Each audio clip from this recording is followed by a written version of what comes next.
미디어 협동조합 국민TV 개국기념 특강 신춘 2014 대한민국을 말하다. 미디어 협동조합 국민카페 온에어가 국민TV 개국을 맞아 주간 특강을 마련합니다. 대한민국의 언론, 법조, 경제, 안보, 사회 각 분야의 전문가들이 나서 2014년 대한민국의 현실과 미래를 짚어냅니다.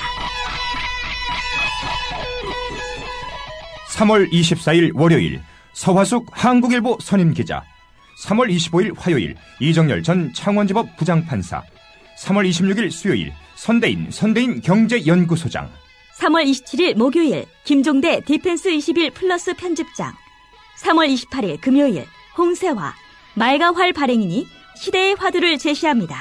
3월 24일부터 28일까지 서울 마포구 월드컵로 37 국민카페 온에어의 조합원과 애청자 여러분의 많은 참관을 기대합니다.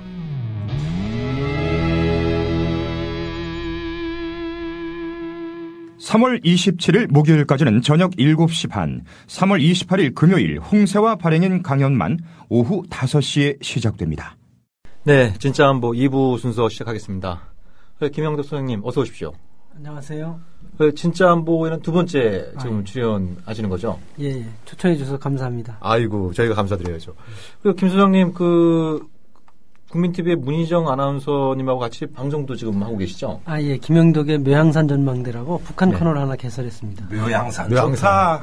그 제목이 참 묘한데 왜 묘향산 정만대로 정하셨나요? 이제 보통 북한은 북한을 얘기할 땐 백두산이나 평양을 중심으로 다 얘기를 해요. 그런데 이제 저는 북한의 묘향산이라는 것이 사실 금강산, 묘향산, 백두산이 3대 명산이라고 하는데 항상 우리도 사회를 좀 더 획일화된 사회 관점에서만 보지 않나 싶어요. 그래서 이제 묘향산은 북한에서 그 실제 지명도로서는 우리로 말하면 설악산 같은 데예요. 그러니까 아주 유명한 산인데 잘 모르니까.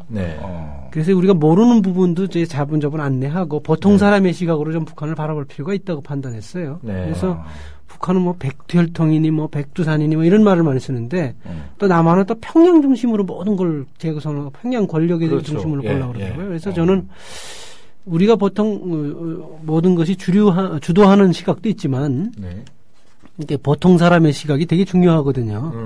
그래서 이제 저는 또 묘향산에서 출생했습니다. 또 그런 인연이 있으셨군요. 네, 그래서 14년 이름은 직접 김 소장님이 지으신 거예요? 네, 제가 지었습니다. 그러니까 맨날 지금 평양에서부터 시작해서 북한하면 백두혈통이다, 금강산이다 이 정도인데 우리가 북한이라는 사회를 북한의 보통 사람의 시각으로 한번 좀 보자. 이런 어떤 취지를 가지고 김영덕의 묘향산 전망대라는 이름을 지으셨다. 예, 그렇습니다. 우리 애청자 여러분들 또 이 방송 많은 또 관심 가져주시면 고맙겠습니다. 네, 감사합니다. 네네. 자, 오늘 특별히 모신 이유는 조금 우리 사회의 어두운 어떤 일면이 드러나고 있는 최근에 간첩 증거 조작 사건. 이걸 조금 더 전문적으로 한번 얘기를 들어보기 위해서 초청을 했는데, 일단 이 사건을 이렇게 보시는 어떤 감회가 어떠십니까?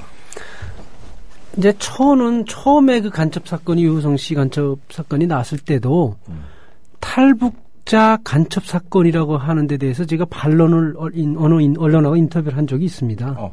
왜 그러냐면 탈북자라고 규정하기엔 좀 모호한 점이 있었어요. 왜냐하면 그분이 탈북자라고 하게 되면 보통 북한 주민이 북한을 도망해서 불법으로 넘어와서 온 사람들을 보통 탈북자라고 했는데 그분이 이제 남한에 오는 과정을 보면 중국까지는 합법적으로 넘어왔단 말이죠. 그 탈북자로 규정하는 것 자체가 제가 좀 기분이 나빴고 그 탈북자 간첩이 최근 5, 6년간에 계속 그 사회 이슈로 등장했어요. 그래서 탈북자 사회에서 이게 아주 불만이 많았어요. 탈북자 전체에 대한 어떤 인식이 나빠지니까. 그래서 인식이 나빠지죠. 왜냐하면 탈북자들이 지금 남한 사회에서 경쟁 사회에 뛰어들면 제일 어려운 점이 뭐냐면 남한 사회에 맞는 준비들, 경쟁력을 갖고 있지 않습니다. 그런데 사회에 뛰어들다 보면 탈북자라는 점 때문에 자꾸 밀어내는 거죠. 그런데 간첩이라고 더 씌워지면 너 간첩 아니야 이렇게 되는 거예요. 근데 이제 한국 사회는 간첩이라는 의미가 굉장히 무서운 의미입니다. 그렇죠. 그냥 보통 이런 의미가 아니더군요. 보안법이 있으니까. 그럼 북한은 사람들은 그게 아주 굉장히 스트레스를 받는 거예요. 그래서 그러니까 부지불식 간에 그냥 통칭해갖고 탈북자 몇 년 전에 원정아 씨 사건도 있었습니다만 탈북 부녀 간첩 사건 이렇게 이름을 붙이는 게 이게 언론이나 정부기관은 별다른 생각 없이 이렇게 보실 수 있지만 야, 지금 이 땅에 살고 계신 탈북자 여러분들께서는 굉장히 스트레스 요인이 될 수 있다. 대부분 탈북자인 고통이죠. 일부 탈북자, 그러니까 정부기관이나 이런 데 근무하는 분들은 괜찮았습니다. 예를 들어서 국정원이나 혹은 뭐 경찰청에 이제 산하기관에서 근무하는 탈북자 몇 분이 있습니다. 북한에서 고위직을 하던 분들이 계신데 그분들이야 뭐 그저 안정된 직장이 있으니까 문제가 아니지만 보통의 탈북자들은 일반 국민들과 삶의 현장에서 경쟁을 해야 되는데 그때 너 간첩하냐 이 한마디가 굉장한 스트레스로 다가오는 겁니다. 좋습니다. 자, 그러면 도대체 이 간첩이라는 의미부터 우리가 좀 제대로 짚고 넘어가야 되겠어요. 간첩의 의미. 이게 옛날에 저도 뭐 어렸을 때 113 수사본부 이런 거 많이 보면서 컸단 말이에요. 간첩 무시무시하잖아요. 근데 저기 우리가 보기엔 이렇게 허술하게 쉽게 만들어질 수 있는 게 과연 간첩인가? 도대체 간첩이 뭔가? 이거 정의부터 좀 하자고. 근데 저는 간첩이라는 게 이제 어떤 한국이 이제 남북 관계도 개방적으로 끌고 갈 거고 앞으로도 다른 나라하고 이렇게 교류를 많이 하지 않습니까? 그러다 보면 불가피하게 간첩이라는 개념을 좀 정리할 필요가 있어요. 정리해야죠. 근데 간첩이 뭐냐면 예전에는 엘리트 교육을 받아서 그리고 상당 기간 훈련을 시켜서 구체적인 지령을 받고 오는 사람은 간첩이라고 할 수 있습니다. 예전에 김동식, 이선실 있습니다. 그게 재판에서 증거가 구체적으로 나왔고 그 증거에 의거하지 않고 본인이 시인하지 않고는 간첩이라고 할 수 없었습니다. 근데 지금 요새는 간첩들은 자기가 시인 안 하는 것도 있고 뭐 어떤 건 시인해도 다른 사람들이 인정 안 하는 경우도 있단 말이죠. 여러 가지예요. 그러니까 아무래도 북한과의 관계가 이게 교류가 좀 확산되는 과정 속에서 일어난 그런 일들이긴 한데 적어도 우리가 과거에 생각하던 간첩 개념은 지금은 아니라는 거죠. 현재 일어나는 간첩들은. 그러니까 대개 보면은 뭐 간첩 활동을 통해서 북한에 전달했던 정보가 무슨 뭐 군 장교들 명함 몇십 장 모아서 뭐 보내줬다거나 그냥 인터넷에만 찾을 수 있는 군부대 위치라거나 뭐 탈북자 명단이거나 뭐 이런 어떻게 보면은 좀 속된 말로 허접한 정보들이 많은 것 같아요. 그래서 그런 것들을 갖다가 간첩죄로 씌울 수 있는. 그래서 보통 우리가 그 상식적으로 알고 있었던 간첩 활동과 비교해 볼 때 굉장히 좀 차이가 있는 것 같아요. 괴리가 큰 것 같아요. 저는 그 간첩 증거라고 내세운 게 좀 이해가 안 됐어요. 왜 그러냐면 중국에 우리가 가서 뭐 중국에서도 뭐 일단 네이버나 구글에 이제 접속할 수 있는데 그 정도로 웬만한 그 군부대 위치는 다 알 수 있습니다. 그러니까 그거는 사실은 북한의 정보라고 넘겨졌다는 걸 근거가 좀 미약하더라고요. 제가 보기에는 진짜로 미약한 것 같고요. 그리고 이제 간첩이라는 건 이번에는 간첩이라는 근거 자체가 없어졌잖아요. 법원에서 유우성 씨 사건의 근거가 없어졌잖아요. 그러니까 그분이 뭐 이탈 주민이었냐 아니냐 이런 건 나중 문제고요. 일단 간첩이라는 건 근거가 있어야 되거든요. 그렇습니다. 근거 없이 하는 방법은 이제는 안 된다는 거죠. 그리고 예전에 어떤 분은 본인이 간첩이라고 하는데 대부분 탈북자는 그분은 또 간첩이 아니라고 그래요. 원정아 씨 얘기인데, 그게 뭐냐면은, 아까 얘기한 간첩 개념에 맞느냐, 안 맞느냐. 그게 2009년 사건인데. 기존 개념으로 잘 안 맞는다고 보는 게요. 왜냐면, 제가 방송 들어오기 전에도 방금 통화했습니다만, 그분하고 이제 시장에서 나물 장사했던 분이 있어요. 아주머니가. 그러니까 제가. 원정아 씨랑요? 그럼요. 그래서, 원종아가 간첩이면 탈북자 간첩하는 사람이 누구냐 이렇게 말하더라고 웃으면서를. 그러니까 나물 장사를 같이 했대요 옛날에. 그리고 그분 재판 증거 진술을 제가 보고 나왔습니다만 보통 우리가 예전에 생각하는 간첩 개념으로 이해할 수가 없었어요. 왜냐하면 대학 간 과정이나 그 훈련 과정들이 정확치가 않아요. 예를 들어 대학 고등학교를 졸업하기 전에 대학에 관계돼 있어요. 예를 들어서 수재였나요? 이건 불가능은 아닌 거죠. 북한도 절차가 있는 건데 고등학교를 졸업해야 대학을 입학하게 돼 있죠. 고등학교를 졸업 안 하고 어떻게 대학을 갑니까? 그거는 있을 수 없는 거예요. 북한에서 통상적으로 이해되는 게 아니라고요. 그런데 그분이 얘기하는 거나 이런 것들 태도가 있지 않습니까, 사람이. 근데 태도나 이런 걸 봤을 때 논리적으로 그걸 설명하고 있지 못하다는 거죠. 그리고 납득이 안 된다는 거죠. 그리고 아까도 얘기했지만 옆에서 같이 나물 장사했던 분이 와 계세요, 여기에. 근데 그분이 그런 데잖아요. 저분이 탈북자 간첩이면 좀 탈북자 간첩하는 사람이 누구냐 이랬댔잖아요. 간첩 다 할 수 있다 이랬다는 거네요. 그러니까 간첩을 할 수 없다. 자주 섞인 그 말씀을 하신 것 같은데요. 그러니까 어찌됐든 원정아 씨는 최근 한겨레하고 인터뷰에서도 본인이 간첩 활동한 거 맞다. 이 간첩 활동이 정말 간첩 행위에 해당되느냐 그렇지 않냐 이건 별개의 문제라고 하더라도 근데 그 의붓 아버지인 김동순 씨죠. 예. 그걸 같이 부녀 간첩이라고 했는데 또 그 아버지는 아니라 그러잖아요. 대법원에서 무죄 판결이 나왔었죠. 아니 아버지가 딸을 간첩이 아니라고 하지 않습니까? 근데 이제 또 뭐 검찰에서 진술할 때에는 검사 그 조서에 따르면은 아버지도 알고 있었다. 뭐 이런 식으로 얘기가 나와서 당시 논란이 됐던 네네. 이런 기억이 있습니다만. 그러니까 이제 제가 궁금한 거는 이게 지금 유성 씨 사건도 그렇고 원정호 씨 사건도 그렇고 이걸 관통하는 그 공통점 중에 하나가 그 자신의 가족이 한 명의 가족이 다른 가족을 간첩이다라고 국정원이나 검찰에 가서 진술을 했고 네네. 그걸 나중에 다 번복하는 지금 상황이 발생한 거 아니겠습니까? 네네. 그래서 이런 문제들이 좀 어떻게 가능한지 우리 김 소장님이 좀 어떻게 좀 보고 계신지 이게 좀 궁금하더라고요. 그러니까 아무래도 이게 우리가 아까 이제 편집자님 말씀하신 것처럼 간첩의 정의를 우리 국민들이 일반적으로 알고 계셔야 되는 게 기존에 우리가 통상적으로 이해할 수 있는 간첩의 개념들은 이제 굉장히 없어진 거죠. 그러니까 이제 요새는 뭐 간첩이다 아니다 규정하는 것 자체가 애매합니다. 그 자체가. 왜냐하면 그리고 근거가 더군다나 근거가 없으면 그걸 간첩이라고 규정하는 적이 무리라는 거죠. 간첩이라면 우리 국민들은 아직도 크게 받아들이는 거예요. 네. 근데 실질적으로 간첩이라는 게 뭐 체계적인 훈련을 받고 뭐 지령을 받고 와야 되는 또 거예요. 출신 성분도 좋아야 되는 거 아닌가? 그 아주 뭐 집안도 좋고. 북한하고 남한하고 다른 점이 있더라고요. 근데 제가 이제 국회에 있을 때 보니까 남한에서 북한으로 북파하는 공작원들은 그 사회적으로 연고가 좀 약하고 약한 사람을 훈련시켜 보내더라고요. 되게 놀랐어요. 그러니까 나중에 그냥 없애버려도 되는 정도의 사람들을 자꾸 보내더라고요. 북파 공작원들이요. 예. 그래서 그게 사회적 문제가 된 적도 있었죠. 사회적 약자를 그렇게 활용했더라고요. 자본사회는. 근데 북한에서 난파가 되려면은 기본적으로 한 4돈에 8천까지 북한에 안정적인 뿌리가 있는 사람이어야 됩니다. 그리고 배반의 가능성을 적게 하기 위해서 그런 겁니다. 그리고 적어도 대학은 뭐 평양에 있는 주요 대학에서 공부를 해야 되고요.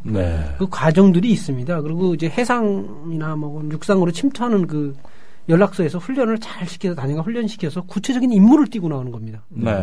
어떤 경우는 서울말을 아주 잘 사용합니다. 예를 들어서. 그래서 우리가 잡기도 어렵습니다.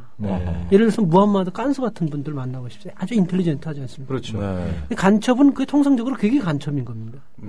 근데 이제 북한하고 이제 관계가 이렇게 많이 활성화되고 많이 변하다 보니까 지난 기간에 이제 아무래도 뭐 탈북자도 많이 오고 북한 사람도 많이 만나게 되는 겁니다. 근데 만나게 되는데 그게 뭐 북한 정보원이었다 뭐 이렇게 추정할 수는 있겠죠. 근데 간첩이라는 건 좀 다른 개념이에요. 그렇죠. 간첩은 그러니까 지금 개념이에요. 정보원과 간첩을 굉장히 그 명확히 구별해서 지금 용어를 구사하고 계세요. 예, 정보원은 간첩이라기보다는 간첩이 활용하는 그 정보원망. 그렇죠. 내는 간첩에게 이렇게 좀, 그 하부 조직 정도의 심부름 정도 할 수 있는. 그렇죠. 이런 건 정보원하고 간첩은 다른 거네요? 아니, 그렇죠. 예를 들어서 우리나라도 국가정보원이 이름은 있다면은 정보원 요원이라고 있고, 국가정보원 요원의 심부름을 하는 망원이라는 게 있습니다. 그런데 망원을 국정원 요원이라고 할 수는 없죠. 그렇죠. 심부름한 거니까.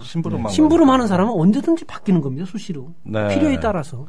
뭐 돈에 의해서 움직일 수도 있고, 그럼요. 아니면 뭐 다른 어떤 자기의 어떤 이익을 위해서 얼마든지 바꿀 수도 있는 게 정보원 아니에요? 그러니까 정보원은 그런 겁니다. 왜냐하면 우리도 국가정보원 요원이 어떤 정책 사안에 개입했다는 거하고 국가정보원의 심부름을 받은 사람이 뭐 했다는 건 좀 다른 거예요.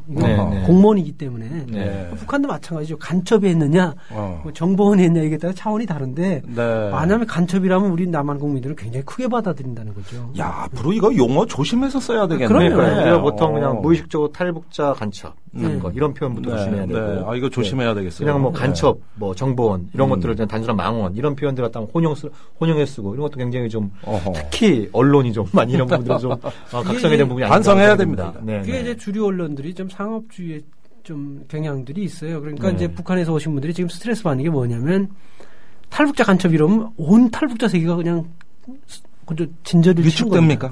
실제로 우리 김 소장님이나 주위에 계신 분들이 이런 어떤 뭐 그 간첩 사건들이 계속 터지면서 그 주위에 있는 사람들로부터 그런 좀 의심의 눈초리를 받거나 일상생활에 실제로 이렇게 좀 불편함을 겪어야 되는 이런 어떤 사례들이 좀 있었나요? 그거는 이제 저는 이제 오래됐고 자기 사회적 네트워크가 어떤가에 따라서 다르죠. 근데 대부분의 평범하신 분들의 경우는 아무래도 일선에서 그 생활 현장에서 남한의 일반 국민들하고 접하게 되는 건데 일반 국민들은 간첩이라는 그걸 크게 받아들여요. 네. 그러니까 그분들하고 만났을 때는 탈북자들이 너 간첩이지 이렇게 물어본다는 거 아니에요. 근데 농담으로 해도 그게 막 겁나는 거예요. 겁이 나지. 네. 네. 위축되고 공포가 이렇게 생기겠죠. 그렇죠. 근데 그거를 이제 만약에 삶의 경쟁 속에서 그런 용어들을 쓰면 이게 경쟁력이 떨어지는 거죠.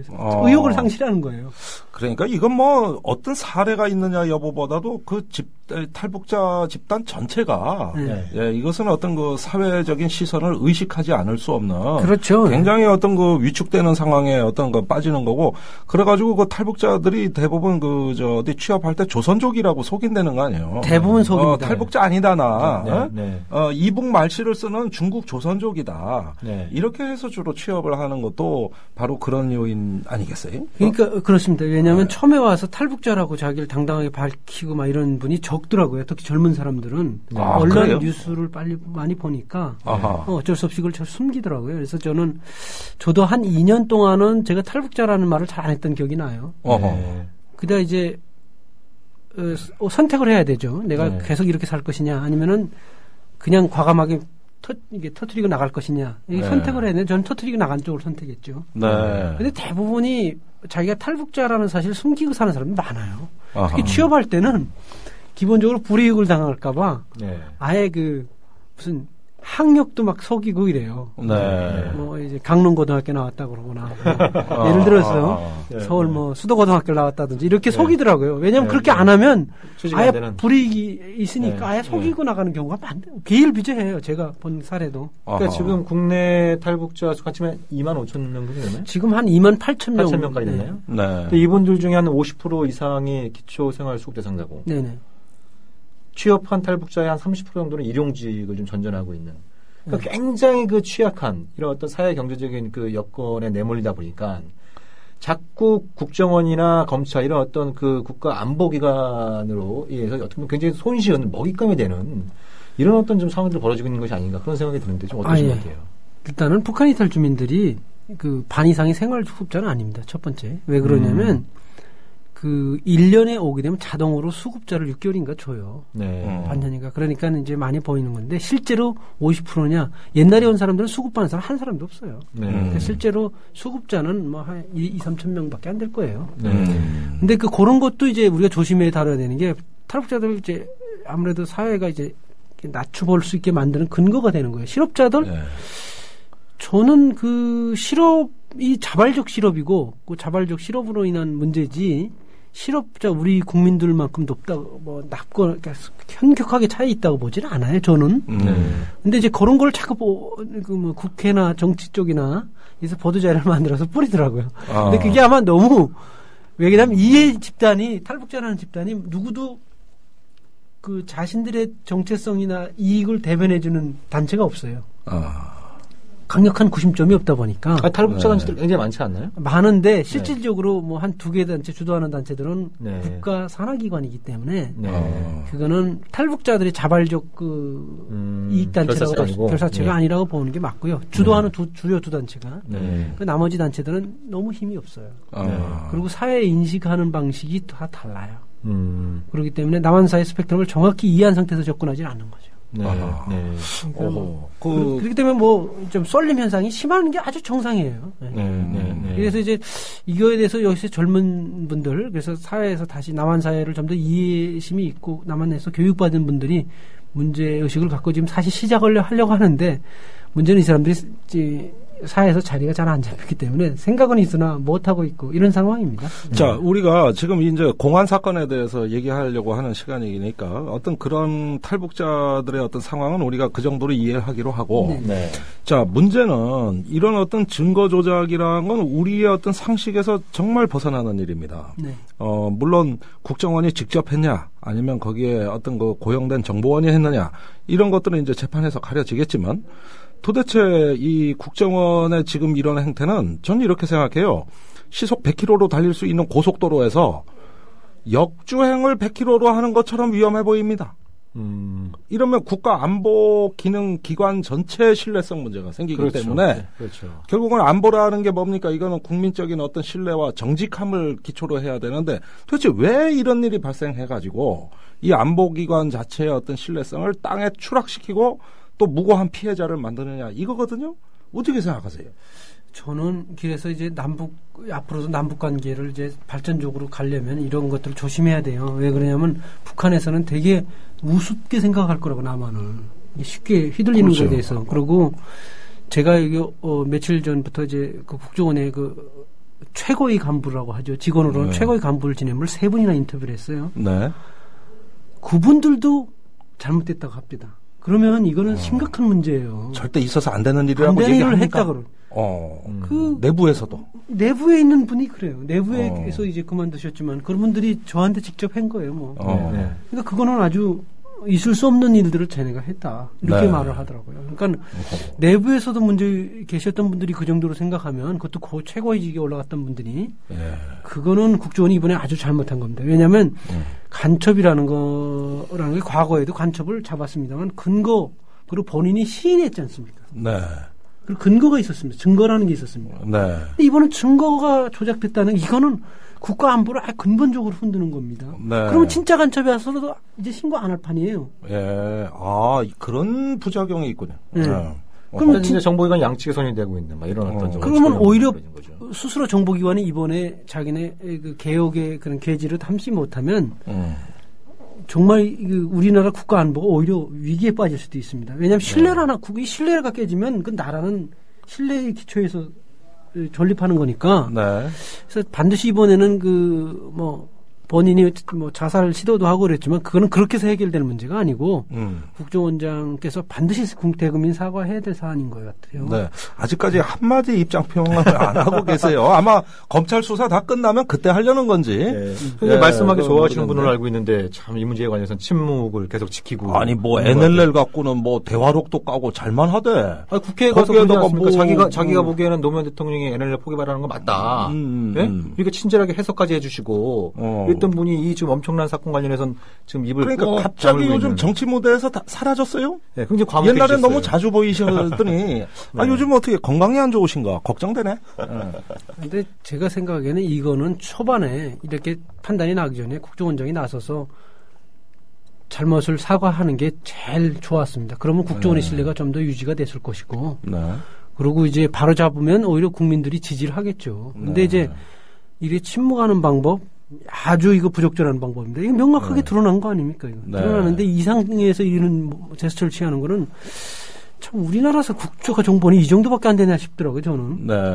그러니까 과거에 최근에 보면은 여러 가지 재심 사건들이 많지 않습니까? 그러니까 30-40년 전에 간첩으로 이제 확정 판결 받아서 수십 년 동안 옥고를 치렀던 분들이 최근 거의 다 그냥 재심 판결에서 무죄로 나오고 있는데 지금 벌어지고 있는 게 이게 과거 일이 아니라 현재 진행형이고 지금 정부나 국정원 또 검찰의 일부겠습니다만 이분들의 태도를 보면은 앞으로도 얼마든지 재현될 수 있다라고 하는 그런 어떤 좀 우려를 갖게 되는 것 같아요.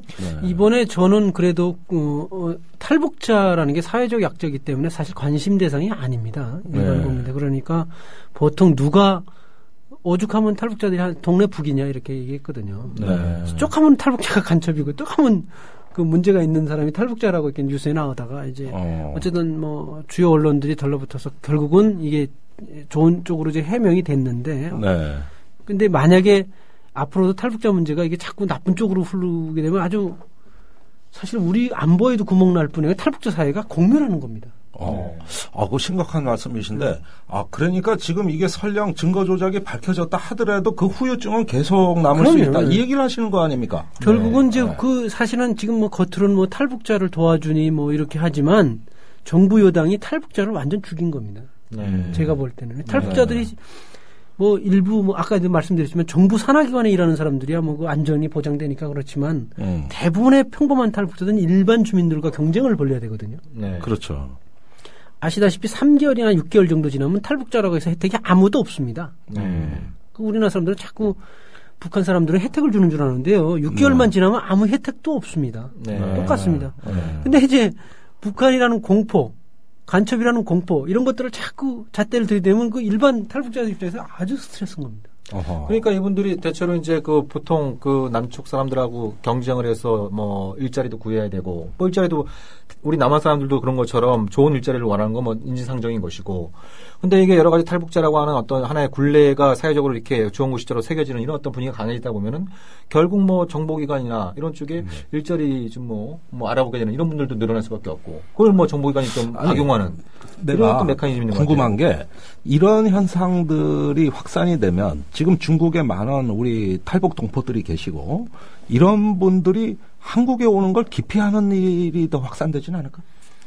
근데 이제 지금 문제가 뭐가 생겼냐면 네. 북에서 이제 남한으로 오는 분 중에 이제 어느 정도 자기가 스스로 생활을 해나가겠다는 강력한 의지가 있는 사람들은 남한에 안 들어오는 게 추세가 됐습니다. 왜 그러냐면 남한을 오히려 록다운해서 보는 겁니다. 그분들은 낮게 보는 거죠. 오히려 차라리 어차피 내 품을 팔아서 생활을 유지하겠다고 생각하는 사람들은 아예 다른 나라로 갑니다. 그게 왜 그러냐면 남한에 오니까 탈북자가 동네 북이거든요. 수틀리면 간첩이고 수틀리면 뭐가 이게 나오니까 이게 자존심 상해서 못 오겠다 이거야. 저희는 웃으면서 그러니까 이런 얘기에 대한 소문이 퍼지고 있는 거죠. 그럼요. 왜냐하면 실시간으로 방송이 다 됩니다. 중국에서는 남한 방송들을 다 들을 수 있습니다. 북한하고 다릅니다. 심지어 북한에 대해서 방송이 들어가는 판인데 그게 다 들어가는 거죠. 정보가. 인터넷 다 개방됐죠. 그래서 오히려 중국의 상당 기간에 있었던 사람이 탈북하는 경우에는 남한을 선택 안 합니다.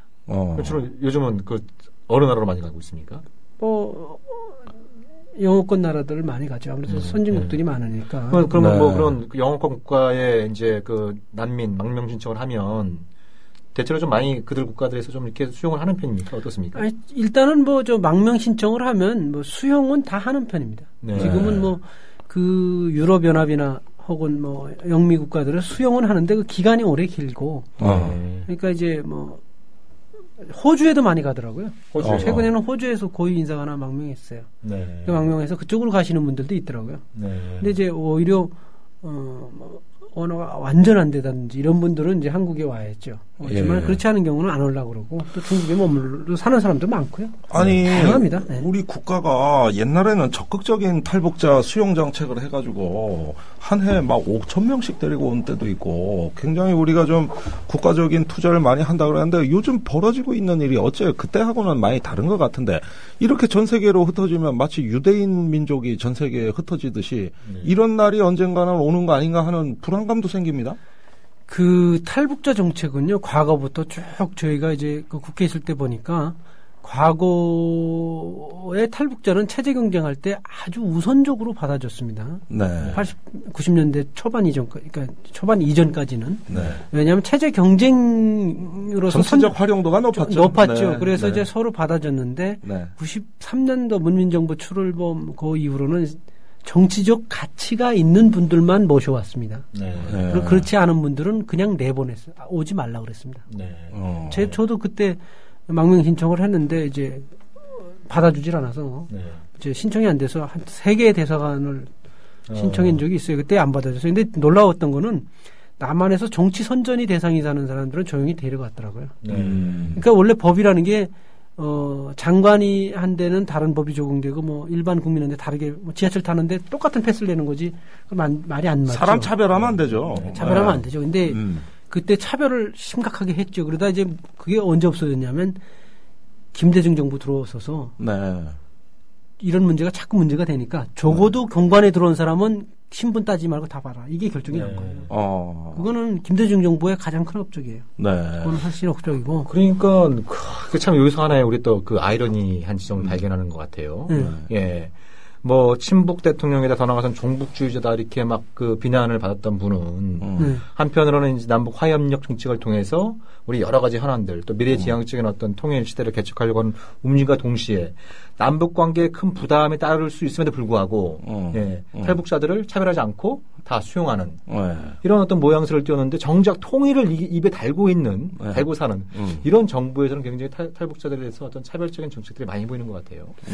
그러니까 제가 그 남한 사회 제가 말씀드렸잖아요. 남한 사회를 폭넓게 이해하고 나면은 대부분이 저하고 입장이 비슷해질 겁니다. 그런데 탈북자들이 남한 사회에 왔다고 해서 남한 사회를 체계적으로 잘 이해할 수가 없습니다. 첫 번째, 교육 수준이나 경험이 다르기 때문에 그렇죠. 당연히 그 북한에서 살 때 혹은 북한에서 도망하는 과정에서 탈출하는 과정에서 북한에 대해서 좋지 않은 감정들을 갖고 있어요. 개인적 그런 원한들이 있는데 그것들을 이제 자기가 이렇게 외부로 이제 노출할 때 이제 어떤 남한의 세력들이 정치적으로 활용하는 거죠. 네. 그런 경향이 강하죠. 근데 전체적으로 남북한 관계의 역사나 혹은 남북한을 폭넓게 이해하고 나면은 아까 얘기했듯이 남북 화해 정책으로 가는 분들을 지지할 수밖에 없어요. 탈북자들은 합리적으로 생각하면. 그런데 대부분 탈북자가 그렇게 합리적으로 넓은 세계를 보고 공부를 하는 게 아니니까.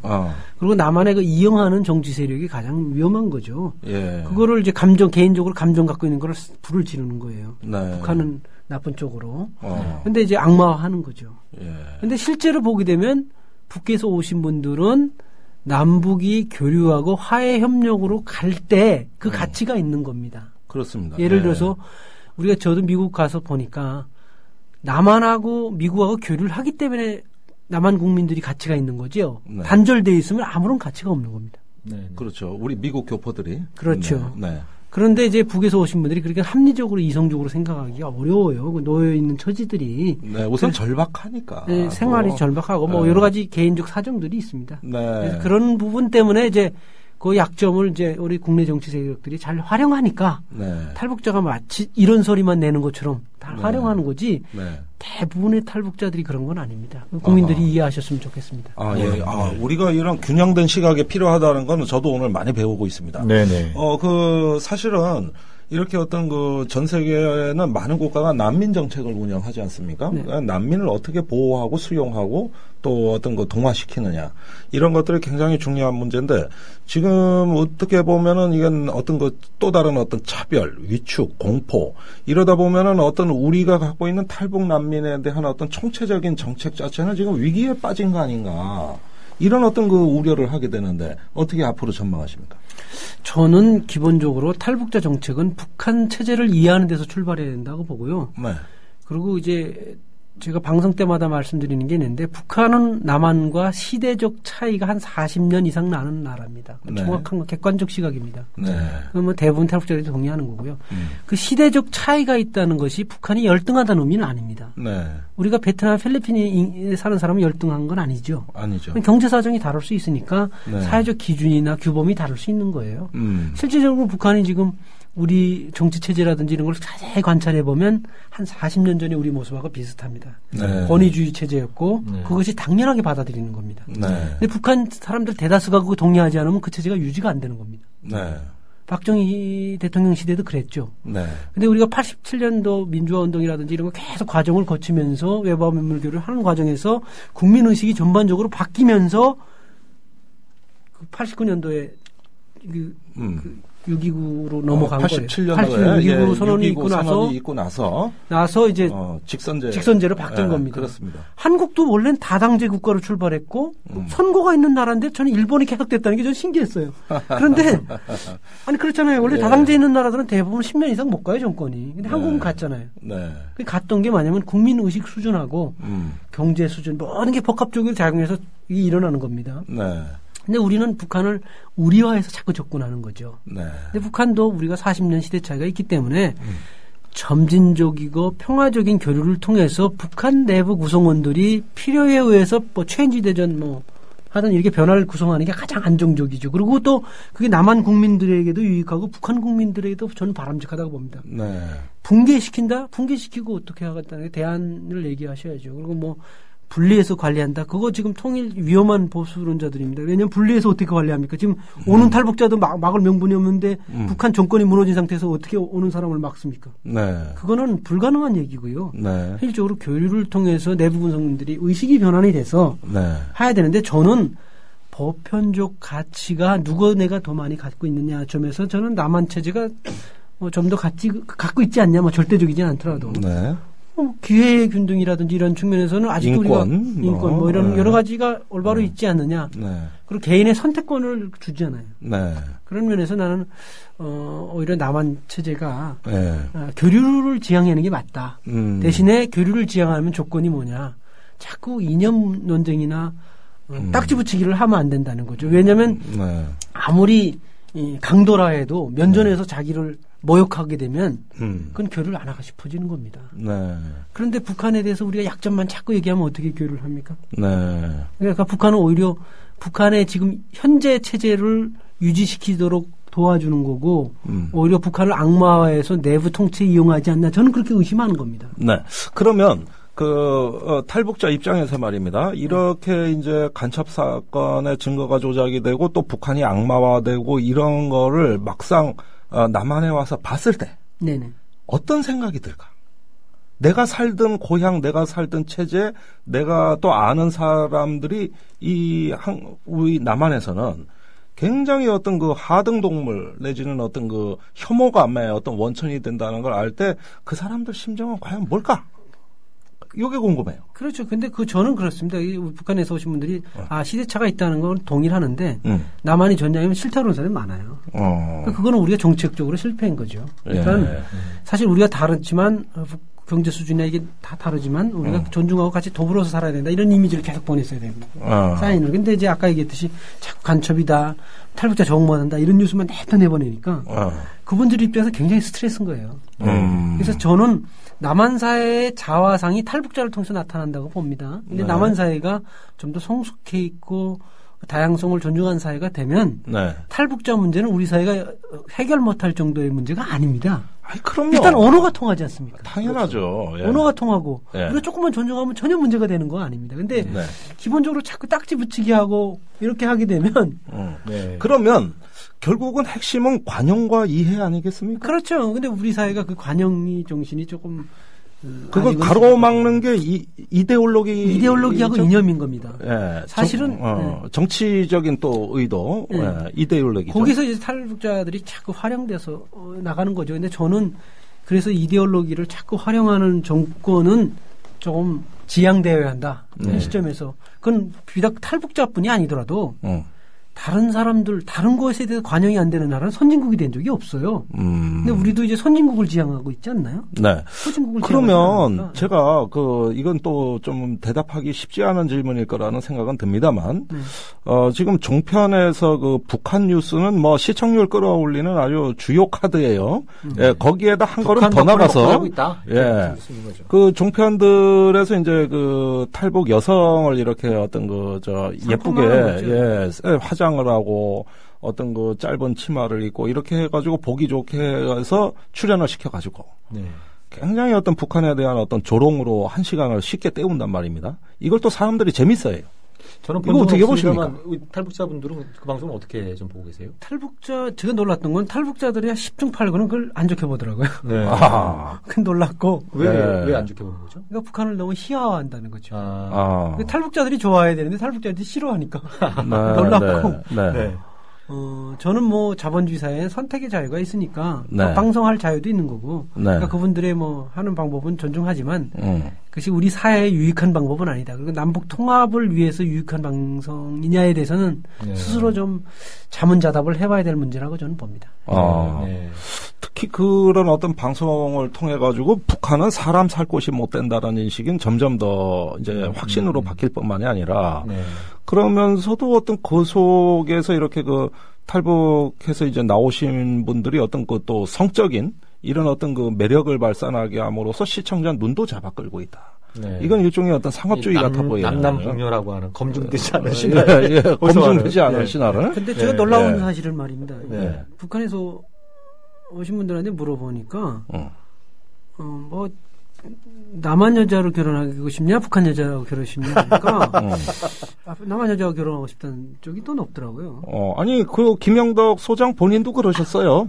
김영덕이 워낙 잘 지금 여러 가지 이제 그래서 내가 행복하게 살고 있다는 걸 잘 알아. 그러니까 이런 분이 계시니까 남들이 보면은 똑같이 생각 안 하겠어요? 그렇죠.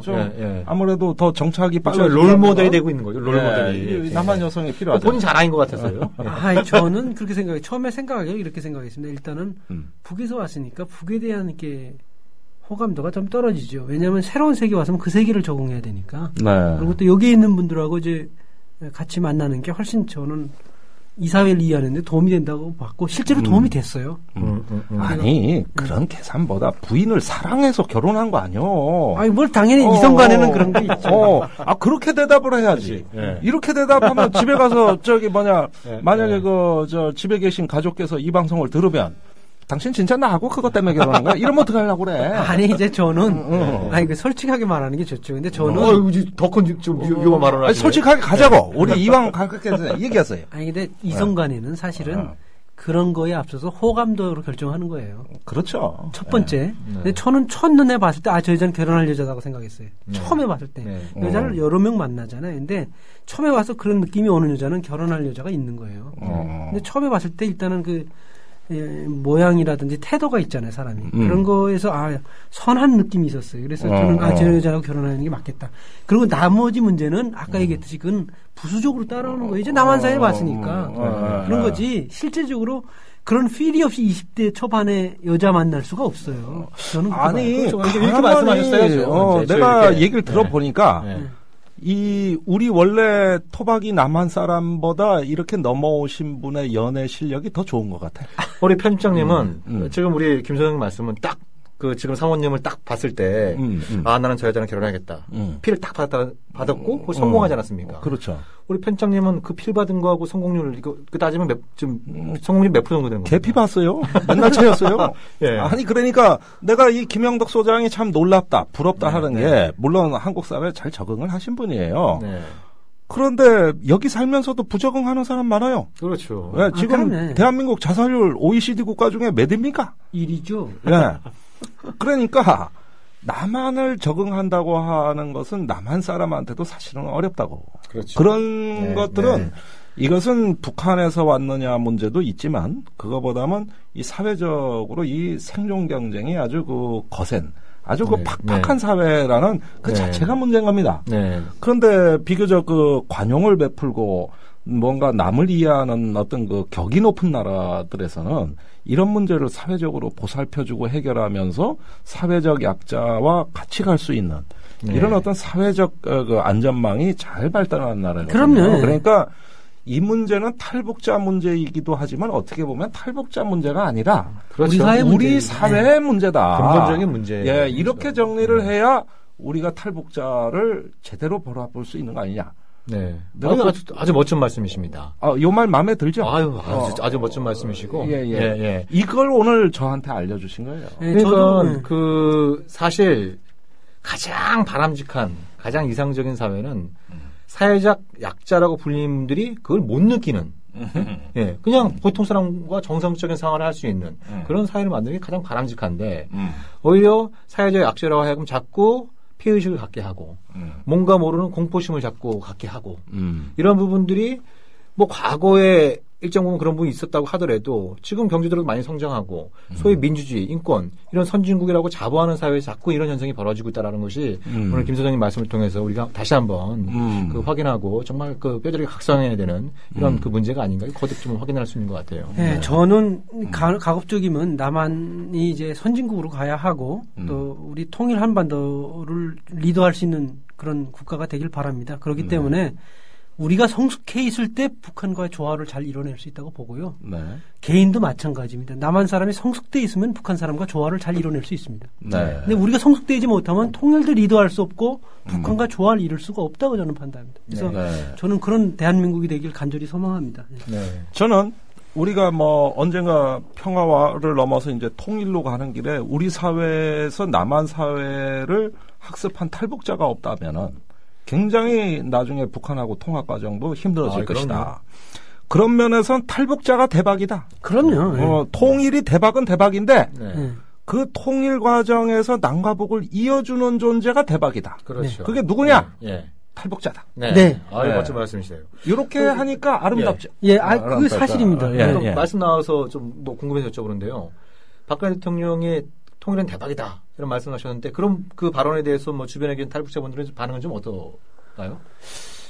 일단 갬블러 같은 얘기라서 저는 좀 그렇죠. 도박하는 듯한. 근데 저는 통일은 대박이라기보다는 통일은 우리의 희망이다라고 좀 했으면 좀 통일은 희망이다. 그렇게 했으면 좀 품위가 있지 않았나. 그럼 뭐 저 갬블러들 하는 용어들을 쓴 것 자체는 별로 저는 마음에 안 들고요.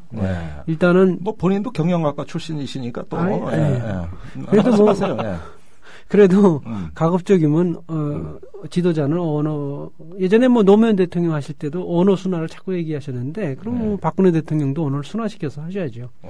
좀 점잖게 하시면 더 멋지지 않았나. 근데 갬블러는 마치 그 북한 쪽하고 안 좋은 사인을 보낼 수도 있고 여러 가지를 고려하지 않은 그런 발언인 것 같아요. 그래서 아까 팬편이 말씀하셨듯이 사실 제가 남한 사회를 충분히 경험했습니다. 남한 사회는 좋은 점도 있고 어두운 점도 있습니다. 근데 북한에 가서 우리가 화합하자보단 따로 하자고 살림 차리자고 하지 않게 만들어야 되는 겁니다. 오히려 따로 살림 차리자고 그러면 예멘같이 다시 통합했다 다시 분쟁이 나는 겁니다.